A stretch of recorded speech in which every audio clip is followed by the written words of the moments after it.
look at this little diagram, this outer line way out here could represent the parietal pleura.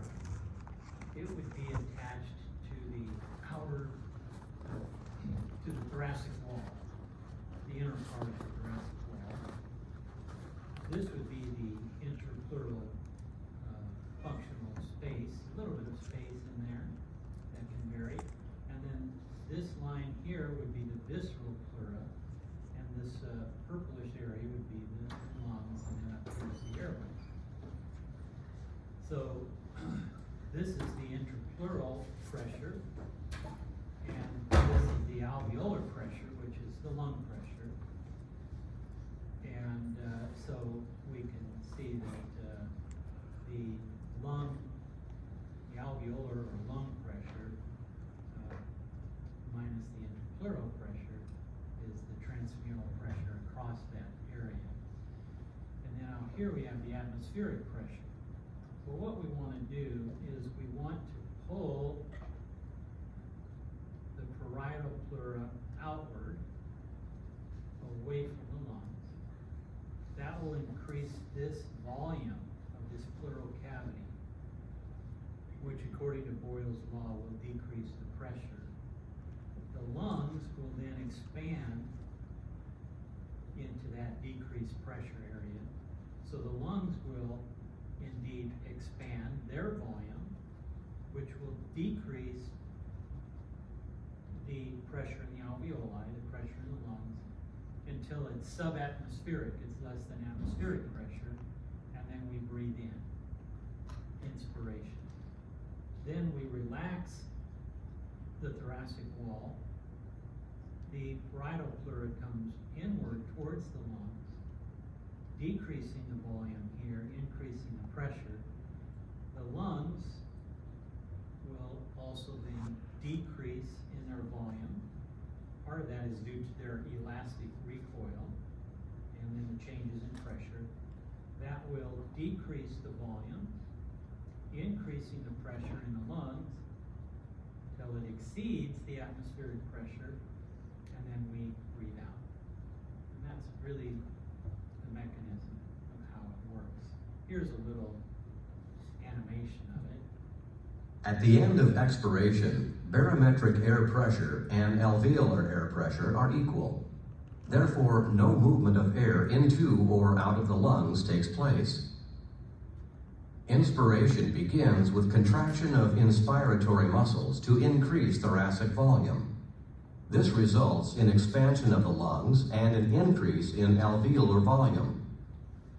The increased alveolar volume causes a decrease in alveolar pressure below barometric air pressure, and air flows into the lungs. At the end of inspiration, the thorax and alveoli stop expanding. Airflow into the lungs causes alveolar pressure to become equal to barometric air pressure. Because the pressures become equal, no more movement of air occurs. During expiration, the volume of the thorax decreases as the diaphragm relaxes and the thorax and lungs recoil. This results in a decrease in alveolar volume and an increase in alveolar pressure. Since the alveolar pressure is now greater than barometric air pressure, air flows out of the lungs.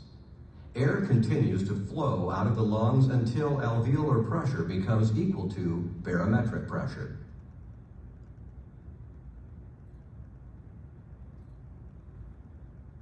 This shows it with some actual values. As you're expanding the chest wall, the thoracic wall out, your pressure in the interpleural pressure gets more negative. It gets down about -4, and so this allows the lungs to expand out. Transmural pressure is across this space, across this wall here. And so basically we're expanding it out, expanding the lungs, and then recoiling it back. The thorax expands, interpleural pressure becomes more subatmospheric than usual. That increases your transpulmonary pressure, your lungs expand,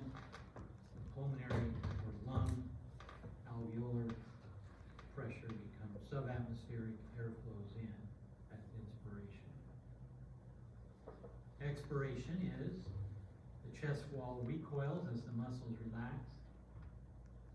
Then your volume decreases, your pressure increases, and we breathe out. So that's just the breathing in and out. Now, a couple more points on that. The muscles that we use to pull our thoracic cavity up, we're not going to worry so much about all the names, but our sternocleidomastoids right here, and then we have intercostals between the ribs. That pulls our whole rib cage up. That's going to expand it. And then we use our diaphragm, which is this horizontal muscle between the thoracic cavity and the abdominal cavity. And during inspiration, that pulls down. So all of that action is pulling the pleura away from the lungs, and then that's going to allow the lungs to expand, and that increase in volume decreases the pressure below atmospheric pressure, air comes in. Inspiration is always active. It's always active because we actively have to pull our thoracic cage up and our diaphragm down. Expiration can be either passive or active. If we just simply relax the muscles that we've contracted, that's a passive movement, and it just falls back. Now our volume gets smaller, our pressure gets bigger, it gets greater than the atmospheric pressure, and we breathe out. That's simply passive expiration, and it does depend on to some degree on the elastic recoil of the tissues of the lung. But we can also have active expiration, and that's where we push our diaphragm up instead of pulling it down, and we have a more forcible expiration. We use this when we're speaking, or singing, or shouting, or whistling, or anything like that. Then we have a more active form of expiration in that case. For inspiration to work, we have to have our muscles that are involved in expanding our thoracic cavity in good working order, and we have to have the nerves that go to innervate those muscles in good working order. This is why some muscle degenerative diseases, eventually the person dies, often due to respiratory failure. Their muscles get so weak, they can't expand their thoracic cavity anymore, their chest cavity anymore. Or if you had a nerve problem where you could not stimulate those muscles to expand. And so this is what could cause those problems. We can also look at a pneumothorax. Each lung has the pleura around it. We have a pleura around the right and the left lung. If something penetrates that parietal pleura and lets air in from the outside atmosphere, that air pressure exceeds the lung pressure, and the lungs will collapse. The lung will collapse. In order to re-inflate it, we need to put a chest tube in through and all the way into the lung so we can get air into the lung so that the pressure is greater than that surrounding it, and then we can re-inflate it. So this would be a pneumothorax or a collapsed lung. One nice thing is, since we have a pleura, a separate pleura around each lung, it's very uncommon to collapse both lungs at the same time. If we did, we'd probably die. The patient would probably die, the person would probably die. But fortunately, that's pretty rare. One way that this can happen, by the way, is if you're in a trauma, in a car accident or something, you could break a rib and it could puncture through there, for instance. Or you could have a blunt object coming through and causing that. So we definitely don't want the interpleural pressure to equal or be greater than the alveolar pressure in the lungs, because then it collapses the lung.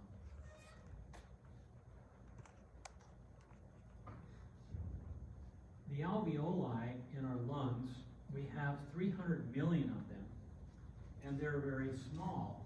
Whoops. Wrong button. The alveoli are quite small, and so when we look at them, they are susceptible to something called surface tension. We have these tiny little alveoli, they look like that, and they can be susceptible to surface tension. Now, what is causing the surface tension? The surface tension is caused by water molecules on the surface of the alveoli. Here's our alveolus, okay? And then we have water, oxygen and 2 hydrogens. And you remember that water are polar molecules because the oxygen atom in the water molecule is more electronegative than the hydrogen atoms. And so in our covalent bond where we're sharing electrons, these negatively charged electrons, the electrons hang around the oxygen a little more than the hydrogen. So we get a partial negative charge on the oxygen side, and we get a partial positive. You put a parentheses when it's a partial charge, not a full charge. And we get a partial charge around the hydrogen. And so what that gives us is an attraction between the partial negative charges of an oxygen and the partial positive charges of adjacent hydrogen ions. So we get an attraction there. And you probably remember that that attraction is, we call that hydrogen bonding, don't we? This would be a polar covalent bond, the sharing of electrons unequally. The attraction between the partial positive and partial negative charges are hydrogen bonding. And they're weak bonds, but they have a force. Now, if you have a number of these water molecules lined up around your alveolus, it produces a surface tension, an inward force that's going to tend to collapse your alveolus. So that hydrogen bonding from the water molecules increases your surface tension and causes your alveolus to tend to collapse. We don't want the alveoli to collapse. That's no good. We want them to stay expanded so that the air can come in and out. So, what do we use to try to solve this problem or ameliorate this problem? Okay. What we use is a chemical called surfactant.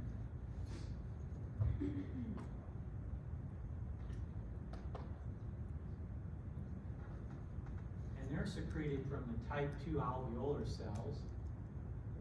Type 2 alveolar cells. And surfactant is made up of a combination of phospholipids and proteins, and they're amphipathic. Remind me, what is amphipathic? Polar and nonpolar, right? So, amphipathic surfactant can insert itself between these adjacent water molecules, breaking the hydrogen bonds. It's a weak bond, and keeping the water separated a bit, which will lower the surface tension, decrease the surface tension, and allow the alveoli to remain open and not collapse. Does that make sense? We need to chat about it some more. You okay? All right, so that's how we do it. So if we put it in some words in the notes here, now that we've sort of visualized it, the surface tension is exerted by water at the surface of the alveoli by the attraction of water molecules to each other with the hydrogen bonding. Phospholipid, surfactant is phospholipid proteins. They're produced by the alveolar type 2 cells. Alveolar type 1 make the structure of the alveolus. The alveolar type 2 secrete surfactant. And that goes between the water molecules, reduces the attractive forces of hydrogen bonding, and allows them to not collapse. Here's a little outline of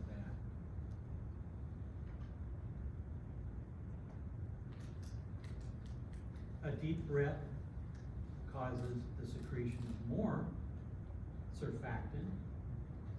And of course, it's important that the baby, the fetus, when it's about to be born, the alveolar type 2 cells need to be mature enough in secreting surfactant. And then when the baby's born, it takes its first breath, and that expands the lungs, and then you have this.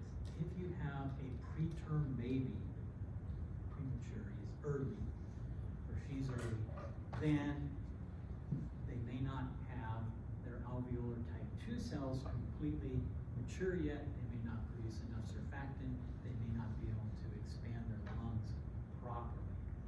So you can give them artificial surfactant, or if it's not available or quick enough in an emergency situation, you can put them in a little incubator with a little pressure, ventilation pressure, a ventilator, if you will, and that forces their lungs to stay inflated with that little bit higher pressure. You can't go too high or damages their lung, but you give them a little extra pressure, and that keeps them the lungs expanded. Now, cortisol, which is a glucocorticoid, you remember from the zona fasciculata of the adrenal cortex. Cortisol does a lot of things, doesn't it? It raises the blood glucose, and it helps us cope with stress and a number of other things. Well, one of the things that it does is it causes stimulation of surfactant, and this is very important during late fetal life.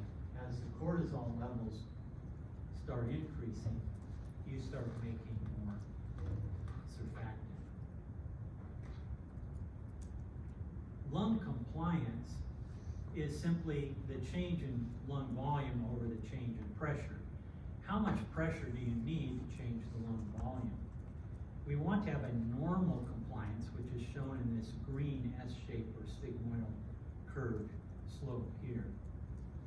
If we have increased compliance, that means the lungs are too flappy. They don't hold themselves open. That means it doesn't take much pressure to change the lung volume. A little bit of pressure, a lot of change in lung volume. But you don't want too much because they're too flappy. If the compliance is too low, it takes a lot of pressure to increase your lung volume, much more than it should, and the work of breathing becomes very difficult, labored breathing. You're having to really work to expand the lungs.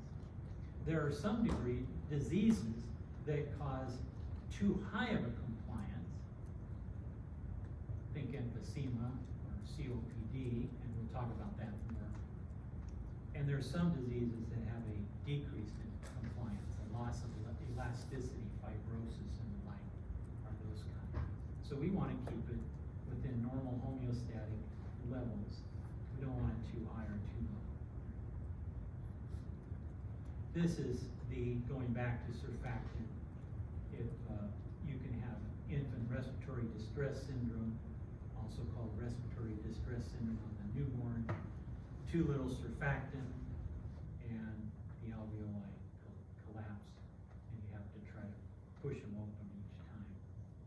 Surfactant usually isn't made until about the last 2 months before term, and so you might have to give some steroids or artificial surfactant or a ventilator, as we mentioned. By the way, as in a lot of cases, girl babies mature faster than boy babies. You've probably heard that. And so a preterm boy baby often has more issues than a preterm girl baby. Doesn't mean preterm girl babies can't have issues, but a lot of times they're a little further along, and so they might be a little bit slightly greater at risk because of this slight delay in development, being behind girls. This is the Heimlich maneuver that you've all heard about. If you get something caught in your airway and then you can't get the air flowing in to your lungs, you can pull up on your diaphragm and create more pressure in the lungs, and hopefully that pressure will be great enough to expel the object out. Lung volumes and capacities. If we measured our lung volumes and capacities on a spirometer, a lot of times the spirometer, if we were having a pin mark the tracing as we breathe in and out, we could breathe in and out and in and out, and it's making a tracing. This normal breath in and out is called our tidal volume. It's about 500 milliliters, normal breath in and out. Then we can do a number of other types of breaths. You can, after a normal breath out, you can take a maximum breath in. That's your inspiratory reserve volume. It goes from here to here, or from here to here. I should say a normal breath in, and then a maximum breath. So it's from here to here, this point to here. Or you can have your expiratory reserve volume. The vital capacity is very important for measuring lung health. That's a maximal breath in followed by a maximal breath out. So it goes from this volume. And we can also have residual volume. That's the amount of air that you cannot breathe out ever. You always have to have some air in there, otherwise your lungs would collapse. So these lung volumes are helpful.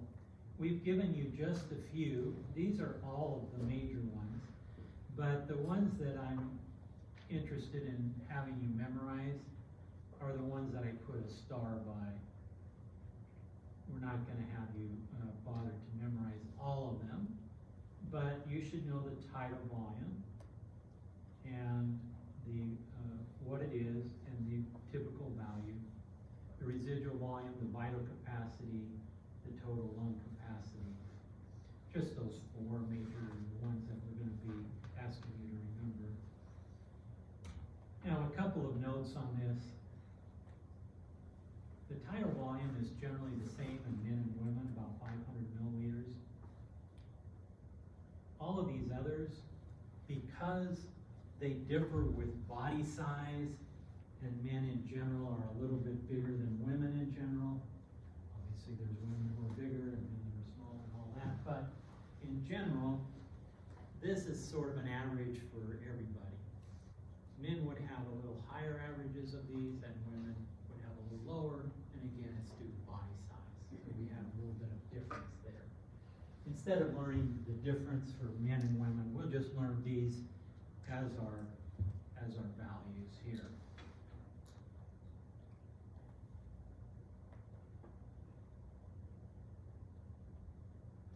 Vital capacity, again, is maximum breath in followed by a maximum breath out. It's what we can measure directly. If we wanted to measure the total lung volume, we can't measure that directly because the residual volume we can't measure directly. So what we can measure when analyzing a person's lung health is their vital capacity. And so we use variations of the vital capacity to help us diagnose certain respiratory diseases. For instance, we use forced expiratory volume along with our vital capacity, forced vital capacity, to differentiate between obstructive and restrictive diseases. Oh, let's talk about that a little bit more, shall we? Forced expiratory volume is the amount of air that you can exhale in the first second that you're exhaling. You're pushing it all out. In the first second, you normally will exhale about 80% of your total vital capacity. You get about 80% out in the first second. That's your forced vital capacity, or your forced expiratory volume. The forced vital capacity is the total amount that you can get out. So the ratio of forced expiratory volume, the one is for 1 second, that's why we're looking at that, divided by the total forced vital capacity is about 80% or 0.8. If you have an obstructive disease, such as asthma, the forced expiratory volume is reduced more than your forced vital capacity, so your ratio is decreased. So it's not going to be 0.8, it's going to be less, 0.7, something like that. In other words, in the first second, you're going to get less than 80% out, maybe 70% or 60% of your total. If that is true for a patient, then they might be more likely to have an obstructive disease, such as asthma. In a restrictive disease, such as fibrosis, both the FEV1 and the FVC are reduced. So the ratio is normal or increased, but your totals of both are decreased. So the ratio stays about the same, or it actually increases, even though your totals are,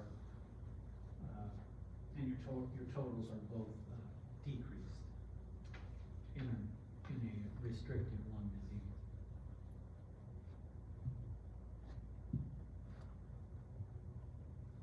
Let's talk about some of these diseases a little bit more. Airway resistance, we have the bronchioles going down to the lungs. And these bronchioles can dilate and or constrict. The sympathetic system, norepinephrine and epinephrine, cause the bronchioles to dilate. Fight or flight kind of makes sense.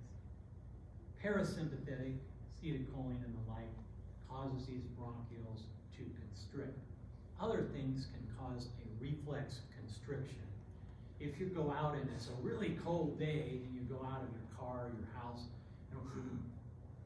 you get some reflex bronchial constriction. The lungs are trying to protect themselves from too great of a temperature change.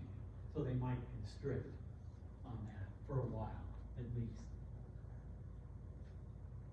Well, asthma is a problem in that it produces more mucus in your bronchioles, and it causes some bronchial constriction. This would be inappropriate bronchial constriction and mucus due to some generally environmental trigger. So somebody, they have this susceptibility in the environmental triggers they're overly sensitive to, and it causes these kind of issues. So it causes a buildup of mucus and a bronchial constriction, and so you're getting less air into the lungs. This can be triggered for instance, like exercise, and especially if it's cold, dry air, cigarette smoke, environmental pollutants, viruses, allergens. Another number of things can trigger this to happen. And this would cause a decrease, and you wouldn't get as much air down into your lungs.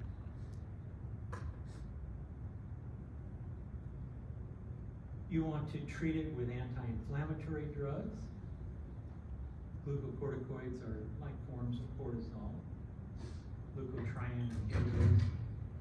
And then you want to dilate the bronchioles. You do use a bronchodilator, something that mimics epinephrine and causes bronchodilation, or blocks muscarinic cholinergic. Remember, that's the acetylcholine at the effector. You can try to block that. So both of these things could help in treatment. A lot of times these are put in these medications are put in an inhaler, so you can breathe them in, and then they can get right to the lungs and do their work pretty directly. So that's asthma. COPD, chronic obstructive pulmonary disease, is where you're going to have generally either a chronic inflammation of the bronchioles, bronchitis, or a damage of the lung tissue, emphysema. A loss of lung tissue, if you will, emphysema.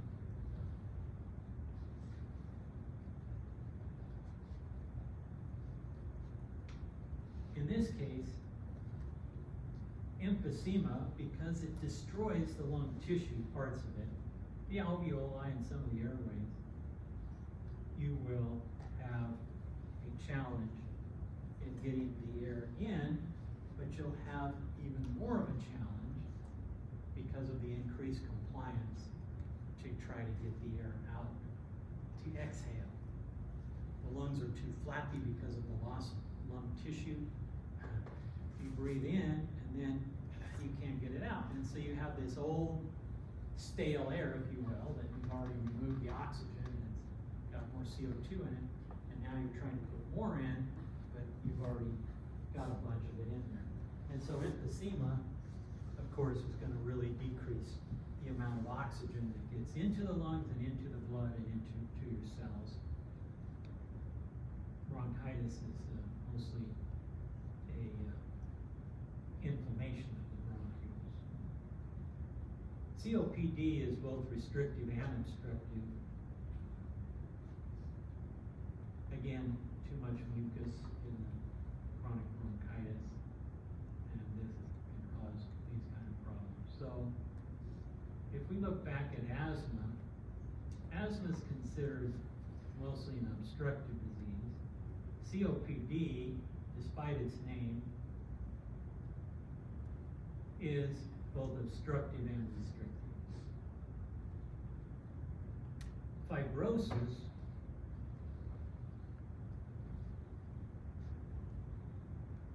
is just a restrictive disease. Fibrosis is where the lung tissues become scarred and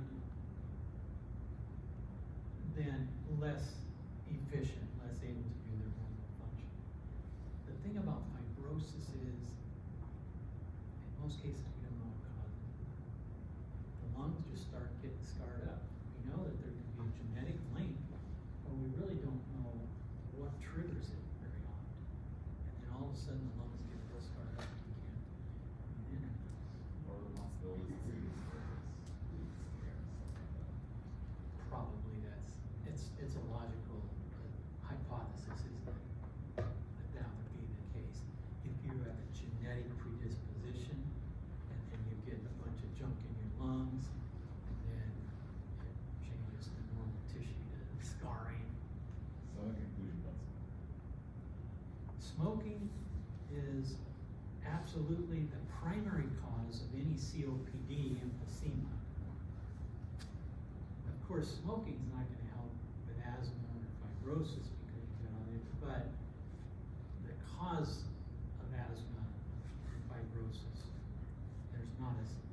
direct of a link as emphysema. Emphysema, there are some people who get emphysema without smoking, but it is a huge risk factor for emphysema. Now the smoke could also come, you're keeping warm with your wood stove and it's kind of leaking in your room and you're not really fixing it. You're inhaling smoke all the time, right? So it could also come from things like that. So we want to keep the smoke, out of our environment from any source. But smoking cigarettes and the like are certainly strongly related. But we always have to say there's the exception of people that didn't ever smoke, didn't seem to be exposed, and they could still get it for, one reason or another. It's just they're the minority of the group that gets it. Most people smoking or getting exposed to smoke in some way is in their background. So yes, we certainly want to reduce our exposure to smoke. And of course, if you're smoking, you're taking it right into your lungs. So that's going to be a challenge.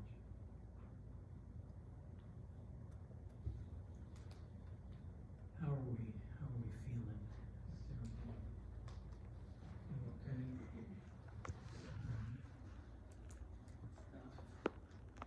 All right, well, let's look at another concept, and this is called anatomical dead space. Eventually, we'll use another term called physiological dead space. These terms are kind of humorous almost, but they have specific meanings. Anatomical dead space is our first one that we'll consider. And it's not that hard to understand, but it's important to understand for how the lungs function and the airways. Our anatomical dead space is simply the volume of air that we breathe in and out that never gets to our respiratory zones. In other words, where we have gas exchanging.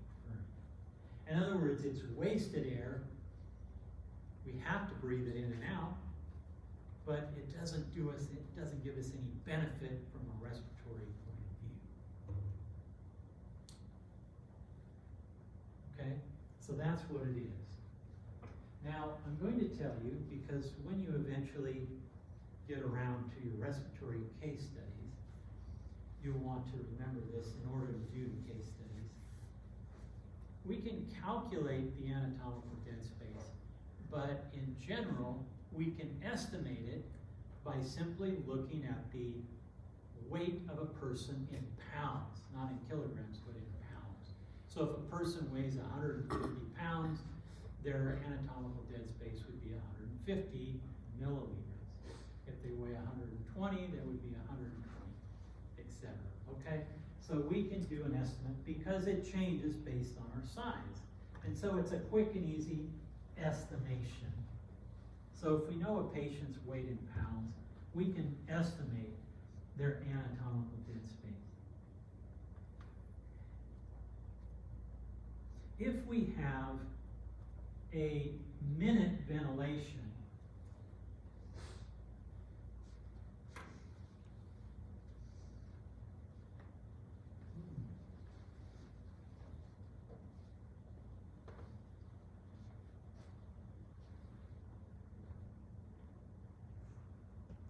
a minute ventilation is just how much air you're moving per minute. So a minute ventilation simply equals your tidal volume, that's your normal breath, often about 500 milliliters, multiplied by your frequency of breathing, okay, breaths per minute. We might have between, let's say 12 to 15 breaths per minute at rest.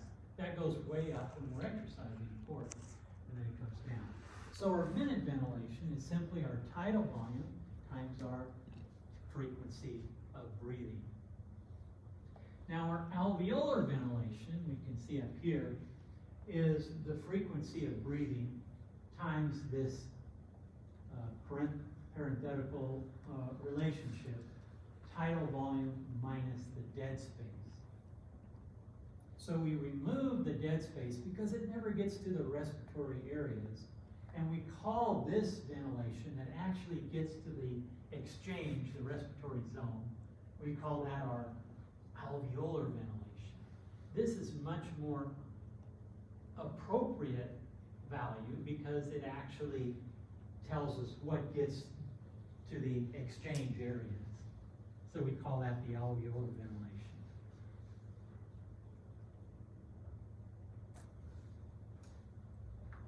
If we look at this, here's a normal ventilation. Notice our frequency in this example is 12 breaths per minute, and our tidal volume is 500 milliliters per breath. And so we have 6 liters, 6,000 milliliters as our minute ventilation.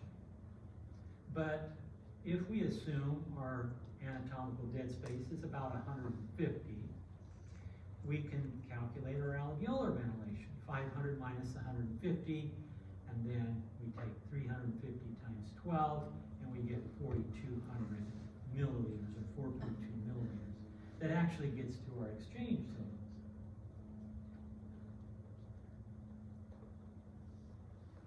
Okay, that's our normal, right? No problem there. What if we have hypoventilation? In other words, a decrease in delivery of air, of oxygen, to our respiratory zone. Now notice our minute ventilation. Let's say we have a frequency of breaths of 24, that's twice our normal resting. And our tidal volume is half, 250. We still have a normal minute ventilation, 6 liters, same as the last example. But now let's look at our alveolar ventilation. Now we have the 250 minus the 150 times the 24, it's 2.4 liters, not 4.2. Ah. So the dead space, we have to take that into consideration, and we actually have a decreased alveolar ventilation, hypoventilation, even though our minute ventilation is the same. Instead of our PO2 in our alveolar gas being 105 milligrams of mercury, it's only 60 millimeters of mercury because we're delivering insufficient amounts of air to our respiratory zones. So even though we're breathing fast, we're not delivering enough oxygen. That means less oxygen will get into our blood and less oxygen will be delivered to our cells. How about hyperventilation? Well, in this case, we have really big breaths, 1,000 milliliters per breath. You can take 6 breaths and still have 6 liters of minute ventilation. You could take 1,000 minus 150 times 6 and you'd have 5,100. You'd be a greater than normal alveolar ventilation, hyperventilation we could call it. This is not going to cause a problem with our oxygen content, but because we're breathing so slow, 6 times a minute, we may not remove enough CO2. If we retain more CO2, we could get into an acid-base imbalance, too acidic. Well, here it shows a little bit of an illustration that if we're breathing in 500 milliliters, normally we get about 350 to our respiratory exchange zones and about 150 stays in our dead space. Here's alveolar ventilation again. slightly different symbols here, but it's simply our tidal volume minus our dead space times our frequency, and that gives us our alveolar ventilation. Here's another example of it. Example A. Subject A is in trouble, aren't they? Their tidal volume is 150. They're really breathing fast to try to stay alive, 40 breaths per minute. Their minute ventilation is 6 liters, but because their anatomical dead space is 150, their alveolar ventilation is 0. They're not getting any air to their respiratory airways, and they're dead. Not good to be subject A.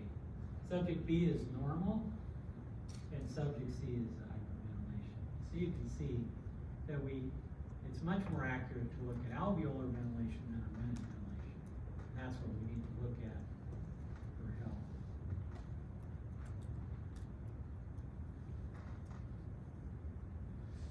So next time, we need to look at the partial pressure of different gases. We're going to use Dalton's law to calculate partial pressures in the atmosphere, and then we're going to look at partial pressures in the body in different places as well. And so we'll pick that up next time.